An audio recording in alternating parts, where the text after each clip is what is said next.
ആന്യ എന്തോ super. Thank you. ആ കാർട്ട്വീൽ ഞങ്ങൾ ആരും എക്സ്പെക്ട് ചെയ്തില്ല അല്ലേ? അതെ, അത് ഇങ്ങനെ ആവാമായിരുന്നു എന്നൊരു അഭിപ്രായം അത്രേ ഉള്ളൂ. ഓ, ഇതെപ്പോ പഠിച്ചു? ഇത് എനിക്ക് 6 വയസ്സ് തൊട്ടറിയാം. എൻ്റെ ഒരു ടെന്നീസ് ക്ലാസ്സിൽ പോയായിരുന്നു.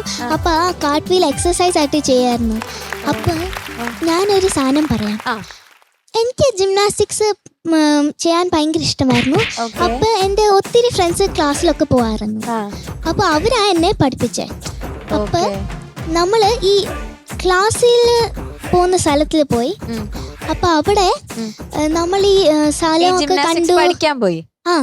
നമ്മൾ ഈ സ്ഥലമൊക്കെ കണ്ടു, ഈ ടീച്ചേഴ്സിനെ ഒക്കെ പരിചയപ്പെട്ടു.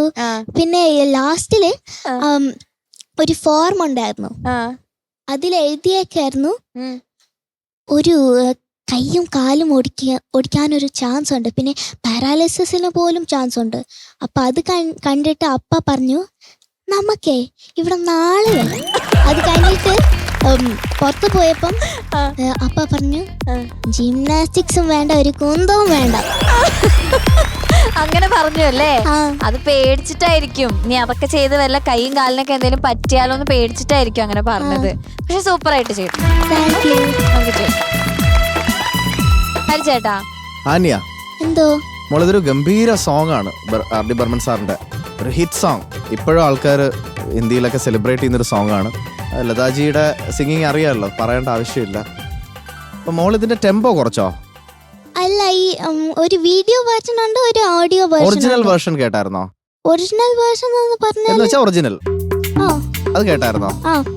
അതിന്റെ ടെമ്പോ ഇതിലും ടെമ്പോ ഉള്ളതല്ലേ? അത് ലതാജി പാടിയ ഒറിജിനൽ വേർഷൻ അല്ല. ഒരു വീഡിയോ സോങ് ഉണ്ട്, ഒരു ഓഡിയോ വേർഷൻ ഉണ്ട്. ഓഡിയോ വേർഷന്റെ സ്പീഡിലാണ് ഞാൻ പാടിയത്. പിന്നെ മോളെ ഇത് ഒരു ത്രോ ഉള്ള സോങ് ആണ്. ലതാജി ഭയങ്കര ത്രോയിലാണ് പാടിയ. മോള് കുറച്ച് മെലോ ആയിട്ട് പാടിയ പോലെ എനിക്ക് ഫീൽ ചെയ്തു. നല്ല പെർഫോമൻസ് ആയിരുന്നു കേട്ടോ, അതിൽ നോ ഡൗട്ട്. നല്ല പെർഫോമൻസ് ആയിരുന്നു. പക്ഷെ ഒരു ഇതിനൊരു എനർജി ഉണ്ട്, ലതാജി കൊടുക്കുന്നൊരു ത്രോ ഉണ്ട്. ആ ത്രോ ഭയങ്കരമായിട്ട് ഇതൊരിക്കലും കമ്പയർ ചെയ്യല്ല, അതുപോലെ ഒരു വലിയ സിംഗറിനെ വെച്ച് കമ്പയർ ചെയ്യല്ല. പക്ഷെ ആ പാട്ടിനൊരു ത്രോ ഉണ്ട്, അതെനിക്ക് അങ്ങോട്ട് കിട്ടിയില്ല. ഒരു ഒന്ന് മോളെ ഒന്ന് പാടിക്ക്. ഫസ്റ്റ് സ്വിംഗ് ഉണ്ട്. ഇങ്ങനെ വേണ്ട, ഒത്ര ഒച്ചത്തി പാടിക്കേ. വീണ്ടും ഓപ്പൺ ആയിട്ട് പാട്. Open up. बंगले के पीछे तेरी बेरी के नीचे हारे पिया हारे हारे हारे पिया. അത് കഴിഞ്ഞ്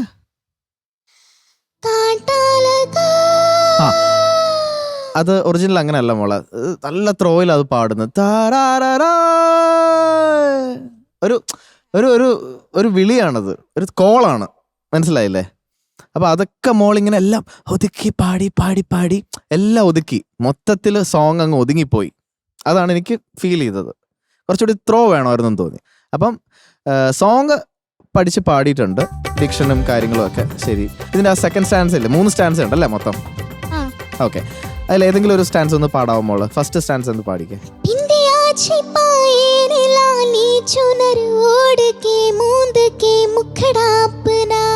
അവിടെയൊക്കെ മോളെ ഒരു എനർജി, കുറച്ചുകൂടി ഓപ്പൺ ആയിട്ടൊന്ന് പാടിക്കേ, എല്ലാം ഇങ്ങനെ ഒതുക്കാതെ.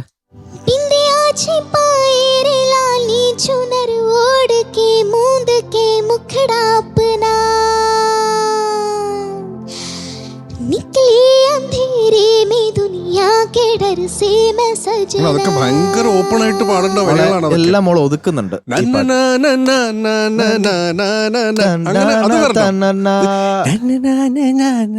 അത് അങ്ങനെയാ വരുന്നത്, അങ്ങനെ കേക്കണേ.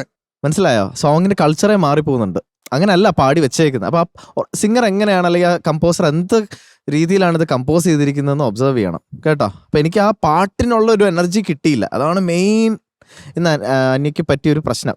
ബാക്കി സോങ് ഒക്കെ ഒപ്പിച്ച് പാടിയിട്ടുണ്ട് കേട്ടോ. All the best. Thank you ഹരിച്ചേട്ടാ. ഷാനിക്ക. ആന്യ നന്നായിട്ട് പാടി മോളെ, നല്ല രസമുണ്ട് കാണാൻ. ഓക്കെ, നല്ല രസമുണ്ട് കാണാൻ. പക്ഷേ നമ്മളിങ്ങനെ മോളെ ഇങ്ങനെ നോക്കിയിട്ട് ഇങ്ങനെ എന്തെങ്കിലും തെറ്റോ പിച്ച് ഔട്ടോ എന്തെങ്കിലും മോള് പാടിക്കഴിഞ്ഞാൽ നമ്മൾ ഈ കാട്ടിനകത്തിരുന്ന് തപ്പണം, ഇത് എവിടെയാണ് ഇവള്. കാരണം ഒന്നിനും ഒരു സെപ്പറേഷൻ ഇല്ല, സ്റ്റാൻസ 1 2 3 എസ്സേ പോലെ അങ്ങ് എഴുതി വെച്ചിരിക്കുക. ഇത് ഫുൾ അല്ലേ, കണ്ടില്ലേ? ഒരു വലിയ നീണ്ട കഥ. നീണ്ട കഥ. അപ്പൊ അത് സെപ്പറേറ്റ് ചെയ്യണം കേട്ടോ മോളെ. പല്ലവി, അനുപല്ലവി, അല്ലെങ്കിൽ ഫസ്റ്റ് ചരണം, സെക്കൻഡ് ചരണം, അങ്ങനെ ഒന്ന് സെപ്പറേറ്റ് ചെയ്യണം. അപ്പൊ നെക്സ്റ്റ് ടൈം തൊട്ട് ഇതൊക്കെ എല്ലാവരും ശ്രദ്ധിക്കണം കേട്ടോ. Okay Sarath sir. കുഞ്ഞെ, R.D. ബർമൻ എന്നുള്ള കമ്പോസർ, കാര്യം ഈ ഇലക്ട്രോണിക് സപ്പോർട്ടൊന്നും ഇല്ലാതിരുന്ന സമയത്ത് ഭീകര സൗണ്ട്സ് ഒക്കെ കൊടുത്ത് നമ്മളെയൊക്കെ ഞെട്ടിച്ചിട്ടുള്ള ഒരു വ്യക്തിയാണ്, ഉഗ്രൻ കമ്പോസർ. അപ്പം അദ്ദേഹത്തിൻ്റെ ഒരു പാട്ടെന്ന് പറയുന്നത് എല്ലാ ജോണേഴ്സും ചെയ്തിട്ടുണ്ട്. ഈ ഇങ്ങനെയുള്ള ഫാസ്റ്റ് നമ്പേഴ്സും ഉഗ്ര സൂപ്പർ മെലഡീസ് ഒക്കെ ചെയ്തിട്ടുണ്ട്. അപ്പം ഇതിൻ്റെ ഒരു എനർജി നമുക്ക് ഫീൽ ചെയ്തില്ല, അതേ ഉള്ളൂ. മോള് നല്ല പാട്ടുകാരിയാണ്. പിന്നെ എന്താ പറയുക, ഹെഡ് വോയിസ് ബ്രിഡ്ജിങ് ശരിയാക്കിയേ പറ്റത്തുള്ളൂ. ലതാജിയൊക്കെ അതിൻ്റെ ഉസ്താദാണ്. ഉസ്താദ് കേട്ടോ. ജാനകിയമ്മ, ലതാജിയൊക്കെ മോളെ കൊണ്ട് പറ്റും.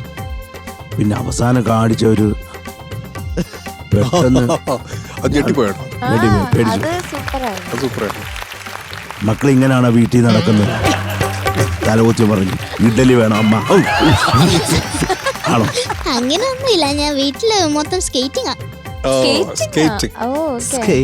വല്ലപ്പോഴും ഈറ്റിങ്ങും കൂടെ വേണം കേട്ടോ. മക്കൾ കുറച്ചും കൂടെ ഒരു ഹെൽത്തി ആവണം കേട്ടാ. അപ്പൊ അത്രേ ഉള്ളൂ മോളെ. All the best. Thank you Sarath sir. Okay, marks ചോദിക്കാം. ഹരിച്ചേട്ടാ. ഇന്നത്തെ പെർഫോമൻസിന് 8. താങ്ക് യു ഹരിച്ചേട്ടാ. ഷാനിക്ക. 8 മോളെ. താങ്ക് യു ഷാനിക്ക. Anya total 16 marks. Guys, yes guys, ആന്യയുടെ ആ പെർഫോമൻസോട് കൂടി ഇന്നത്തെ എപ്പിസോഡ് വൈൻഡ് അപ്പ് ചെയ്തിരിക്കുകയാണ്. എന്നാ tata, good night, bye Bye bye. By.